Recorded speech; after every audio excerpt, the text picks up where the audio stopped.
Coucou les jolies, bienvenue sur la chaîne YouTube de Claire Vie Rose. On se retrouve aujourd'hui avec une nouvelle vidéo droit, une vidéo spéciale école d'avocat et plus particulièrement le semestre de cours à l'école d'avocat. Donc je vais tout vous expliquer quelles matières il faut réviser, quelles matières sont vraiment importantes, comment réviser la déontologie, comment se préparer dès maintenant au CAPA, comment réussir les foisonnements, comment rédiger ensuite vos rapports de stage. Bref, toutes les infos sur votre semestre de cours à l'école d'avocat.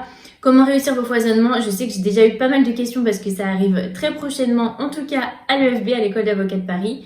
Donc vous allez avoir toutes les infos dans cette vidéo. Si vous arrivez sur ma chaîne YouTube et que vous ne me connaissez pas, je suis Claire Vie Rose, je suis une ancienne avocate fiscaliste. J'ai été avocate pendant 2 ans à Paris dans un grand cabinet d'affaires. Avant de tout plaquer pour changer de vie, vous pouvez découvrir ma nouvelle vie sur mon compte Instagram @ClaireVieRose. J'ai également un podcast qui s'appelle Oser la reconversion sur ma chaîne YouTube et sur toutes les plateformes d'écoute. J'ai d'ailleurs interviewé pas mal d'anciens avocats qui se sont reconvertis.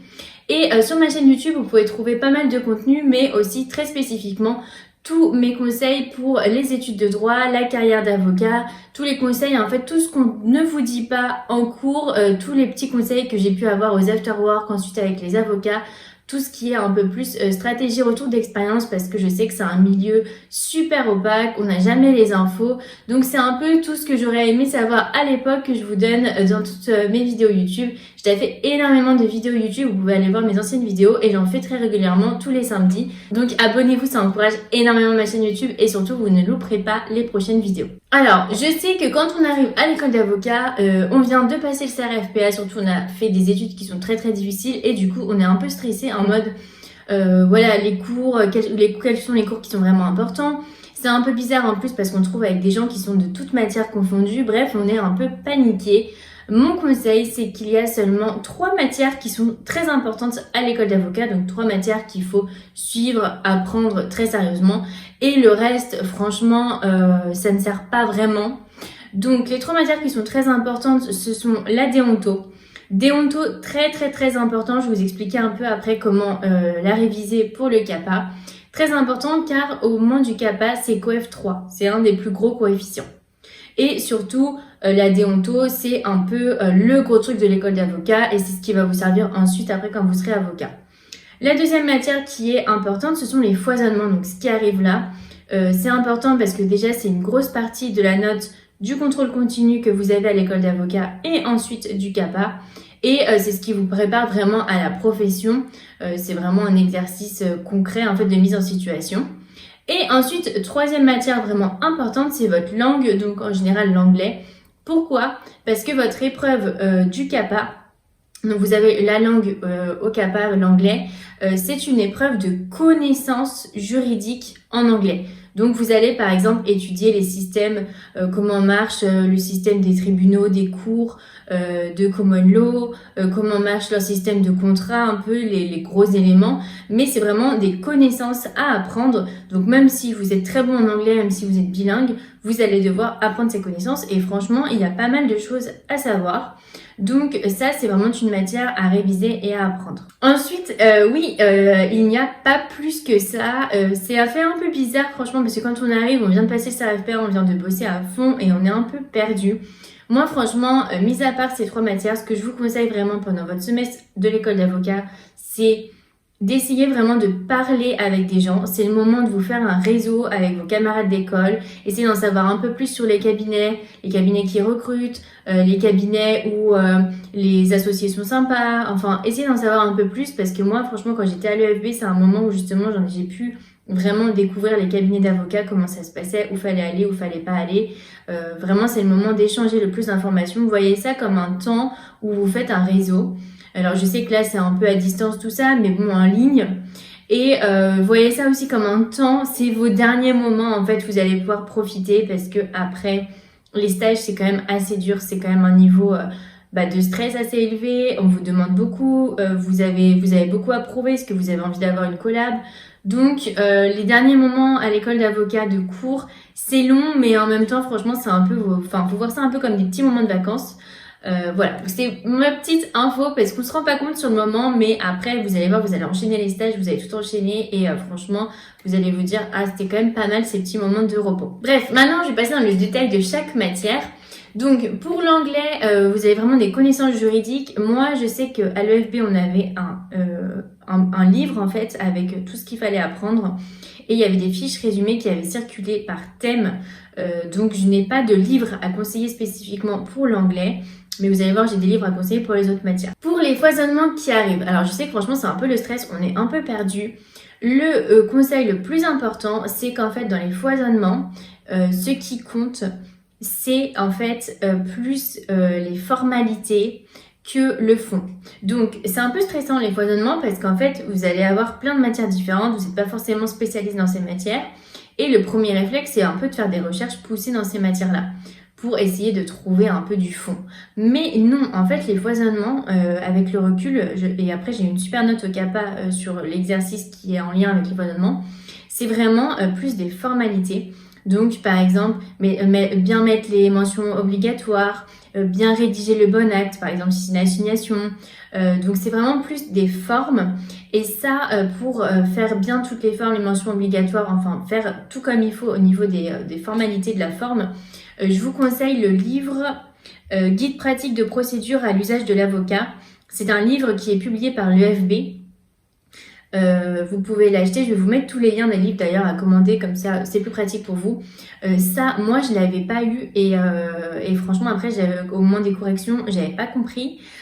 Et ensuite après je l'ai pris et du coup au moment du CAPA j'ai eu une super note, donc c'est vraiment super important. Donc plus pour le rédaction d'actes, par exemple pour l'assignation, elle va répondre à des formalités qui sont très précises. Et ensuite pour la partie consultation, c'est pareil, consultation, c'est plus un exercice en fait de forme. Par exemple, vous devez alerter le client que les délais devant les tribunaux sont longs, donc il n'y aura pas un jugement avant longtemps. Vous devez lui parler un peu des preuves, vous devez lui parler un peu du montant qu'il peut peut-être avoir. Et bien parler par exemple de la compétence du tribunal qui est compétent, de la prescription, enfin essayer en fait de parler un peu de plus des procédures, plus question de forme que vraiment de fond. Donc je suppose que vous avez dû avoir des cours là-dessus et en fait c'est ça qu'il faut mettre en avant. Par exemple, vous avez vous devez signer les conclusions quand vous êtes en défense devant le tribunal de commerce. Donc ça c'est des petits détails comme ça qui sont dans le livre que je vous ai conseillé. Pour les plaidoiries, alors je sais que c'est une grosse phase de stress, mais franchement c'est plus un exercice encore une fois de style. Il faut montrer déjà que vous connaissez bien votre dossier, donc en fait que vous êtes à l'aise pour communiquer. Donc vous avez vos notes, mais en gros il faut que vous ayez vos grands arguments et ce que vous plaidez dans les étapes dans votre tête sans vraiment trop regarder pour vous détacher un peu. Après, c'est un effet de style. Par exemple, vous allez dire « Je tiens à préciser au tribunal que… » et là, vous donnez votre argument.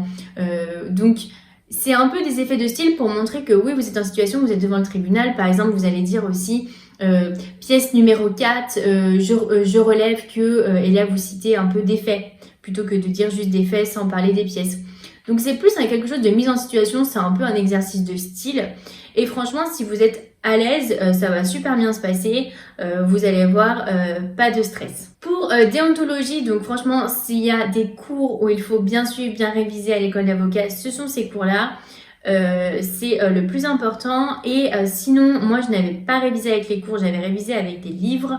Il y a 2 livres à vous conseiller. Le premier livre, c'est Déontologie de la profession d'avocat de Thierry Revet. C'est un livre aussi qui est publié par l'EFB. Personnellement, j'ai révisé avec ce livre. J'avais révisé 1 ou 2 semaines avant le CAPA, vraiment à fond comme des révisions de partiel, et j'avais eu 13 ou 14. Et il y a aussi c'est un beaucoup plus petit livre, mais franchement, je connais quelqu'un qui a révisé avec et qui a eu 16. Ça s'appelle La déontologie de l'avocat de Jean-Jacques Taine. Je vais vous mettre les 2 liens aussi. Et ça, c'est un beaucoup plus petit. Le premier, c'est à peu près genre 300 pages et c'est un format comme ça. Et l'autre, il est plus petit, mais il y a tout dedans. Et donc, franchement, choisissez l'un ou l'autre. Franchement, il y a tout dedans. Déonto, ça fait peur, mais franchement, en gros, c'est du bachotage, quoi. Il faut s'y mettre un peu avant l'examen, voilà, 1 semaine, vous vous y mettez à fond. Et avec ces 2 livres, franchement, c'est top. Alors maintenant, je voulais vous parler du contrôle continu. Donc en fait, quand vous êtes à l'école d'avocat, vous avez un contrôle continu, vous avez plein de notes. À la fin, vous avez même un examen, un peu examen blanc, CAPA. Et ensuite, vous enchaînez sur les 2 stages et ensuite, vous êtes CAPA. Pour le CAPA, le contrôle continu, en fait, tout ce que vous faites maintenant et votre examen un peu blanc, disons, qui est à la fin du semestre, ça compte presque rien. Ça compte, pour vous dire, j'ai re-regardé tous les coefficients et tout ça, ça compte 2 sur 13. Donc, ça fera 15% de votre note du CAPA. Donc, franchement, c'est presque rien, 15% sur votre note finale du CAPA. Donc, ça sert à rien de se stresser, par exemple, si vous avez une mauvaise note à un TD, là. Donc pour le CAPA, j'ai retrouvé tous les coefficients, donc comme ça je vais vous les donner maintenant, comme ça vous avez un peu un ordre d'idée de ce qui est important, ce qui ne l'est pas. Pour le contrôle continu que vous avez en ce moment à l'école d'avocat, c'est COEF 2. Rédaction d'acte au moment du CAPA, c'est COEF 2, donc c'est le pendant des foisonnements en fait. Anglais, COEF 1. Déonto, COEF 3, donc c'est le plus gros COEF. Plaidoirie, COEF 2, donc c'est le pendant de l'épreuve que vous avez en foisonnement. Soutenance de stage PPI, donc la soutenance de stage PPI, ça correspond au rapport de stage plus à l'oral où vous soutenez votre rapport de stage, c'est COEF 1, et votre soutenance de stage final, COEF 2. Donc ça c'est pareil, ça prend en compte votre rapport de stage et la soutenance. Donc vous voyez que le contrôle continu, franchement c'est presque rien, donc votre semestre de cours c'est pas si important. Mon conseil pour les rapports de stage, je vous le dis maintenant dans cette vidéo parce que comme ça je vous explique un peu le CAPA. Mon conseil pour les rapports de stage, en fait, il faut faire des liens avec la déontologie partout. Par exemple, vous allez dire, j'ai relevé qu'au cabinet d'avocat, les clients avaient un étage spécial pour venir en rendez-vous par mesure de confidentialité. Comme ça, ils voyaient personne, ils voyaient aucun avocat dans l'open space, ils avaient accès à aucun dossier, ils ne voyaient rien. C'était un endroit dédié aux clients avec un parcours spécial pour qu'ils ne voient rien du tout, que tout soit bien confidentiel. Vous allez pouvoir dire aussi, j'ai vu comment les avocats facturaient les clients. J'ai vu comment se passait le système de preuves, les échanges entre avocats. Donc en fait, il faut montrer, faut pas tant raconter ce que vous avez fait parce qu'en fait, il faut bien voir que il y a tellement de spécialités à l'école d'avocat, tout le monde est en même temps, vous savez pas sur qui vous allez tomber, qui va être votre jury. Donc il faut juste montrer qu'en fait, vous avez vu plein de choses qui correspondent à la déontologie de l'avocat que vous avez étudié à l'école d'avocat. Ça, c'est super important de l'avoir en tête parce qu'en fait, il faut faire plein de liens dans votre rapport de stage et c'est comme ça qu'à la fin, vous allez avoir une bonne note. Je voudrais aussi profiter pour dire que non, ce n'est pas parce que vous êtes dans un cabinet d'affaires à Paris que vous allez avoir une mauvaise note parce que je sais que moi, à mon époque, donc moi, j'avais fait tous mes stages dans des gros cabinets d'affaires et il y avait un peu des bruits de couloir qui disaient « Ah, mais en fait, à l'école d'avocat, les jurys, c'est que des personnes qui sont plutôt pénalistes, dans le sens vrai avocat. Et du coup, ils vous sanctionnent parce qu'ils disent que nous, les avocats conseils, on n'est pas des avocats. Et donc, peu importe, vous allez avoir une sale note. » Franchement, ce n'est pas vrai. Moi, j'ai eu des bonnes notes. Donc, ne vous stressez pas. Encore une fois, il y a tellement de rumeurs. À l'école d'avocat, il y a plein de rumeurs comme avant pendant toutes les études. Et ce n'est pas vrai. Enfin, n'écoutez pas ce genre de rumeurs. Voilà, c'est la fin de cette vidéo. Encore une fois, je vous conseille pendant ce semestre de vous renseigner sur les cabinets d'avocats avec vos camarades de promo. Aussi, rien à voir, mais si vous n'êtes pas sûr que ce métier est fait pour vous, c'est peut-être le moment de se renseigner, écouter mon podcast Oser la reconversion, mais même juste regarder, essayer de se renseigner avec des gens qui font peut-être quelque chose qui vous attire plus. Voilà, c'est un temps qu'on a pour soi avant d'être un peu dans l'engrenage d'enchaîner les stages, enchaîner la collab. Donc voilà, c'est le moment de prendre du temps pour vous pour essayer de penser à ce que vous avez envie dans la vie, que ça soit une collab, donc quel cabinet est bon pour vous. Si vous n'êtes pas sûr d'aller en cabinet, pourquoi pas penser peut-être est-ce que vous avez envie d'être juriste. Bref, franchement, je vous conseille vraiment de prendre ce temps pour essayer de réfléchir un peu à ce que vous voulez et en même temps bien vous reposer avant les stages. Voilà, c'est la fin de cette vidéo. J'espère que je vous ai aidé comme d'habitude. Si vous avez des conseils, mettez-les en commentaire. Je vous mets tous les livres dans la description de la vidéo, comme ça c'est plus facile pour vous.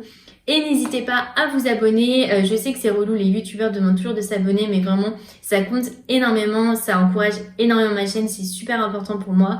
Et surtout, ça vous permettra d'avoir accès aux prochaines vidéos. C'est juste en dessous, c'est un petit clic et ça prend 2 secondes pour vous.